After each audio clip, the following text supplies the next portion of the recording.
Okay, third time's the charm. Anyway, with that being said, hey everybody, this is Retrokid Reviews, fighting my phone, as per usual, because I can't trust my camera. It's kind of a thing throughout the entire top 5 best and worst list so far. Previous above will probably explain that in detail. Come new decade, new terms, so just whenever I say above the video, that's going to be the cards. Hope that sticks. Fingers crossed. That being said, this is the top 5 best movies of 2019, rules the road. These are all movies in this list I have actually watched. I don't do honorable mentions because, honestly, I could probably review these movies as retro reviews as part of my namesake down the line, but there are a lot that I'm going to miss out that are going to be awards contenders, except for the number 1. I'll get to that in a minute. Yeah, so that being said, I'm kind of sorry if every single movie that's already been in top 10 lists, like, I don't know, Jeremy Johns, for example, above, see, gonna try to make this a thing, yeah, may or may not be there, but, hey, your mileage may vary if I actually want to review these, so let me know in the comments if any of the recommendations that you want to give me for future retro reviews would be cool. That being said, let's do a quick tack shot to the number 5 movie coming at for this list is Alita Battle Angel. Not a lot of tactics, but Gally herself, I think that's what she was named in the manga, has weapons training for multiple stuff like that.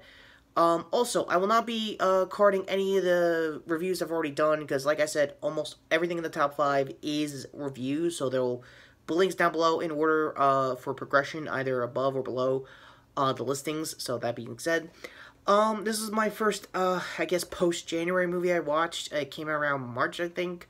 Yeah, it's still a good movie to watch. I still love it. Great, anime adaptation, which is not saying much nowadays, but, I don't know, maybe fingers crossed that, new Dragon Ball reboot, might work. Maybe under Disney's hands, more or less. Who knows? It's up in the air, that, honestly. If anything, it would try to be like Super, that's a little too fast. If it tried to be like GT, no. Just no. But for now, Alita's pretty good as a OVA slash manga slash live action adaptation. No link to Bennett Sage's review of the OVA at the time. I already mentioned that in the review itself, so if you want the link, it's going to be there. My opinion that more or less is the same. Ben did a good job on that, of reviewing that leading up to this movie. I don't know if he had any tweets after the fact, if he liked it or not. Best guess, fairly okay with it. Same on my end. Rosa Salazar herself is actually a damn good actress in the role, and she does a really good job for the chocolate bit, which above this video will be a link to, I hope, something from the DVD extras that Robert Rodriguez went on about having like the perfect type of chocolate bar for that scene. And I won't tell you the cooking ingredients he used, but believe me, it was some baller moves. I gotta give Robert on that one. Not much I've mentioned other than the scoring. I think 7 or 8, if I remember correctly, because again, it was an anime adaptation, has a lot of stigma coming into it, and probably a lot of technical issues, like, of course, the CG with her face. Like, I think Racer Pump is a little weird and out of sight, but kind of like what everyone thought with the eyes, but you do get used to it after a while, so, again, I go into more detail of that in the review itself. So, tack reloading to number 4. Yeah, John Wick Chapter 3, again, like I said, for every movie in this list is going to be in the description down below. I'm going to add some details I missed out the first time around. Mainly, a lot of the continental dialogue I mentioned, kind of sounded like they were setting up for the show they're probably going to do for Stars. If that's still the plan, if anything, I would love to see it on Paramount Network, because it gets a lot of airtime there, the most out of all the movies that have been rerun now. I would feel pretty more comfortable if it was going to be on Paramount Network. Just saying. As for the tack reloads, I think I tried to mention, if I haven't, please let me know in the comments, was the shotgun stuff, John usually does with his 3-gun shooting, which, I think you had to earn for the third act, because he always, for the majority of that chapter, he was on pistols or melee, which, to be fair, great combat, great action sequences, I can never doubt them on that. But on Chapter 2's case, this is my, other Fortnite, blaster I didn't use this year, unless I was Jason. Real Nerf Out Jason, playlist above. Gonna be a tack reload style here, like, it was, like, in the second movie, it was, like, all chill by itself, and you just ride it in, and work it in. I think Turn Tactical, I think this time around, when they were prepping the stunts this time around, was going for more layman kind of style, like holding like the grip placement here, and then hold it, and rock it all the way out with the shooting. I'm pretty sure I tried prepping this with non-Slamfire stuff with my real Nerf gear. With Slamfire, it goes in pretty smoothly. You just rock it in, hold the trigger, and rock it out. A lot smoother, a lot quicker. For anyone who's a real steel expert for that. Gonna talk about firearms related properties, mainly because gonna make sure once again that this is not a kids channel. Just letting that be obvious. In 3, 2, get the fuck out if you're a kid. Just saying right now, way past the 60-second mark. Just getting the swear words out of the way. And probably for the better, because holy shit, Endgame at number 3. What's there that hasn't already been said that I probably already put in the review? My first family crossover with my cousin Steve, who's about to be a father next month. So type in some positive comments down below in this video if you want. Just saying, it's gonna be sweet either way. Yeah, Endgame is a combination of a lot of things, mainly every famous director ever coming out of the woodwork after the fact saying, they're not really movies, they're just theme parks, like even, High Top Films did, in his video above, for that link, and I just gotta say, shut the fuck up. I'm sorry, we had 3 hours, it went by fast, which is amazing to say for a 3-hour movie. And yeah, not every single thing was going to get planned out or explored, because again, you didn't have the time for it. They had 3 hours, and it's amazing they had that much in general. Honestly, a lot of Disney Plus shows, like the one I'm actually interested trying to see first is Winter Soldier and Falcon and Bunch. Winter Soldier and Falcon. Their Captain America show, basically, who's getting the mantle. That's a lot of drama coming in, a lot of good animosity, and them working together in a romp kind of way, like, you know, buddy cop it. That'd be kind of cool for the show in general. Not a lot of closure when it came to what's her name, Wanda for Scarlet Witch herself, which I think is gonna get more closure in WandaVision. I'm gonna be keeping my eye on that, and Thor in general, going to be there for Guardians Volume 3. Sign me up. Sounds awesome. If anything, they show up for Love and Thunder, that third Thor movie that Taika was making. I'll totally watch that too. Again, it's MCU at this point. They're at their high point. It's going to take a lot for them to screw up in general, at all badly. I will agree. The only slight nitpick is mostly Hulk's story of him just being one with his powers and stuff like that. That takes a lot, like an entire comic to get over in real life, and I think if you had to do a movie series, that would be the same thing. They just kind of did it off screen throughout the 5-year jump. Again, you're going to have to pick and choose, and it's been enough time. I'll try to agree with some of the criticisms, not a whole lot, because again, at the end of the day, it's Endgame. It's a great send-off to MCU in general. And, yeah, it's pretty cool. Also, it will be the only Marvel movie on, like, 80% of the box office this year on my list, so that's a lot to be said. So, yeah, coming in at number 2 is Joker. Yeah, Joaquin Phoenix kind of earned that Oscar. I doubled this as a review for that, and, when the first couple episodes of Batwoman was coming out, so my bad there. But, now, coming out a couple months after the fact, and now with all the spoilers, low kills, like everyone has said. The late night show for the third act was just insane, with great dialogue, great talk about society, and a lot of other contexts. I know other people have dived into it.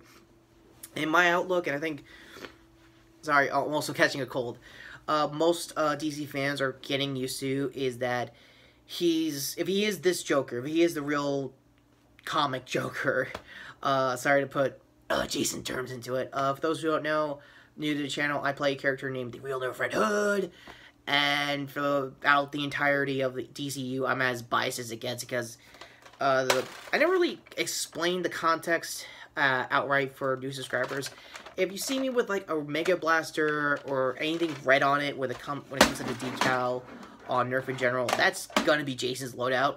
So, vice versa, if I ever did a real Nerf Joker, not the Corpus Christi Joker, link to his channel above. I think he did his review of the movie, and I think he was a little divisive of it, but nonetheless, Joaquin, at the very least, does earn that Oscar. I'm happy it's in consideration with the Academy. Hopefully a screener for people who are going to be voting. Just saying, I don't have screeners, I don't have a SAG card, I'm just a rando guy on YouTube, would love to help out in any way, but if it gets the Oscar, good on you guys. Coming in at number 1, ironically, is not Star Wars Episode 9 because I've yet to review it, and I'm probably going to do that, and a Retrokid review later this week or next week. El Camino, Breaking Bad movie. By the time I was writing this list, El Camino just came out, and I had 1 or 2 viewings, and I was trying to rewatch most of Breaking Bad. I got up till, I think, Season 3, when Jane died. And probably a good time to mention, this will also be spoilers for the entire series, and I've also reviewed it, link down below if you want me to get my full thoughts of the movie there. As it is still, it's a great send-off to the show proper. I know that there's still another season of Better Call Saul happening. If anything, I would love a time jump of just him with Jesse in the flashbacks now, or the flash forwards that they usually open the season with. Still would be cool to watch, anybody in general come back for closing out the chapters there for Better Call Saul, because I feel like that's some unfinished business, to be honest with you. Which is a theme for next few reviews down the line, which I'll get to. Hopefully, if I could maneuver this right. So, as I'm getting in the box for my future review, my overall score for, I think, the series on Breaking Bad was a 10, mainly because of how it was and how it was revolutionary at the time. The fact that Netflix is, I think, still going to go through with El Camino being on AMC pretty soon. Again, I could be wrong. Check your local news on that, or local geek news, or movie news. Again, I could have been wrong on that one, on that review. That's what I heard, that it was going to be on TV eventually to pay it forward for Netflix, helping them out, getting another season on AMC and, you know, the whole series in general. So yeah, that's the top 5. So I guess for me to close out, I mentioned early on about unfinished business. Yeah, that'd be a ye old movie called Predator 2018. Link to that above. Yeah, I wasn't a big fan of the movie, and apparently neither was NECA, because, I think I forget to mention that they had deleted scenes of, Predators that they forgot to leave in, and, I'm also pissed because it also had Edward James Olmos from Battlestar fame, So Say We All. Him being the general for that section of Predators that were going to be used. Long story short with that, they were going to be like Predators that help out with humans over time, and they were kind of like tourists, I guess, more or less. So my plan was to get those figures, or one of those figures, and just basically be a Twitch streamer. That's going to be the Census of the Kayfabe. Maybe it'll be a little like Ninja. I really want to aim for Dr. Disrespect, to be fair, because I think he's getting a show coming out. No joke. If anything, it's probably going to be a prank show. But no, I saw these on a pretty good $10 off sale at a local comic shop. Wasn't Royal, in case anyone's asking. Yeah, this is the arcade Aliens vs. Predator 1994 game. It's their game version of Dutch and Lynn. And yeah, that's going to be a future review for Jason to do. Yeah, I'm already prepping footage, cold opening, and I'm going to try post-credit over the week, and for that and the deleted scene Predators I mentioned, and a human Predator, for those who read the comics, all those figures are going to be over the course of the year. They're not going to be, like, all done in 1 month, because, as you also could tell with my channel, I have a horrible history of just doing it all in 1 month and hoping for the best, filming-wise. So, those are all going to be the course of the year. The idea is redemption. Redemption for me to, at the very least, enjoy Predator and Alien continuities as they were all over the place, because they were all over the place in, like, the late 90s and early 2000s until the AVP movies showed up. So, again, my plan is to just love these figures, or just agree to disagree that they got cool sculpts and stuff, and agree to disagree for the deleted Predators case that it still should have been in the movie. It wouldn't help because, again, the Ultimate Predator would have killed practical suit Predators with CG. Predator. That's one of the common criticisms. I'll leave the rest of my bitching in the link down below for the review itself. So, with hopefully that and future reviews planned out for 2020 aside, this beautiful little shotgun here for the previous video, which is, I also believe, the worst movies of 2019, if you guys want to see how I really felt about some movies.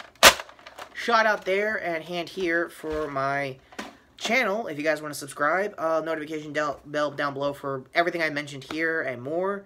And that being said, yay!